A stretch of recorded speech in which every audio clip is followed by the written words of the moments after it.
السلام علیکم فرینڈز، میں عائزہ نور آج آپ کو بتاؤں گی جاپانیوں کے متعلق دلچسپ باتیں۔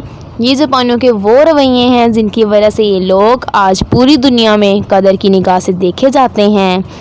فرسٹ، جاپان کے اسکولوں میں روزانہ 15 منٹ تک تمام اسٹوڈنٹس اور ٹیچرز مل کر اسکول کی صفائی کرتے ہیں تاکہ ان کے نئی جنریشن کو صاف ستھرا رہنے کی عادت پڑے۔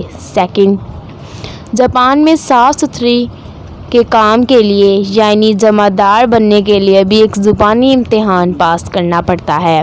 تھرڈ، جاپان کے پاس کسی قسم کے قدرتی وسائل یعنی سوئی گیس، نمک کی کان، پیٹرول وغیرہ نہیں ہیں۔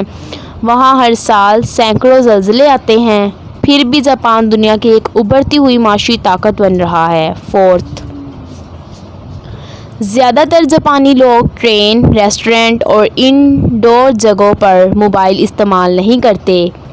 ففتھ، جاپان میں پہلی سے چھٹی جماعت تک ایک مضمون پڑھایا جاتا ہے جسے اخلاقیات کہا جاتا ہے۔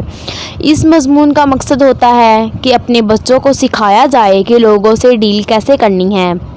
سکس، دنیا کے امیر ترین افراد میں سے جاپان میں بھی بہت سے لوگ رہتے ہیں، لیکن جاپان میں زیادہ تر لوگ گھروں میں نوکر نہیں رکھتے کیونکہ ان کا خیال ہے کہ گھر اور بچے والدین کی ذمہ داری ہیں، نوکروں کی نہیں۔ سیونتھ، جاپان میں پہلی جماعت سے تیسری جماعت تک امتحانات نہیں ہوتے کیونکہ ان کے مطابق پہلی سے تیسری جماعت تک تعلیم کا مقصد بچوں کی مثبت کردار سازی ہے جس کے لیے کسی قسم کے فائنل ایگزام کی ضرورت نہیں۔ ایٹھ، جاپان کے کسی ایسے ریسٹورنٹ میں چلے جائیں جہاں بوفے سسٹم ہو، پھر بھی آپ نوٹس کریں گے کہ لوگوں کی پلیٹ میں اتنا ہی کھانا ہے جتنا انہوں نے کھانا ہے۔ وہ بوفے کے نظام کا فائدہ اٹھا کر پلیٹیں نہیں بھرتے اور کھانا ضائع نہیں کرتے۔ نائنتھ، وقت کی قدر جاپان سے سیکھیں۔ پورے سال بھر کی ٹرین کی لیٹ ہونے کی شرح محض 7 سیکنڈز تک ہے۔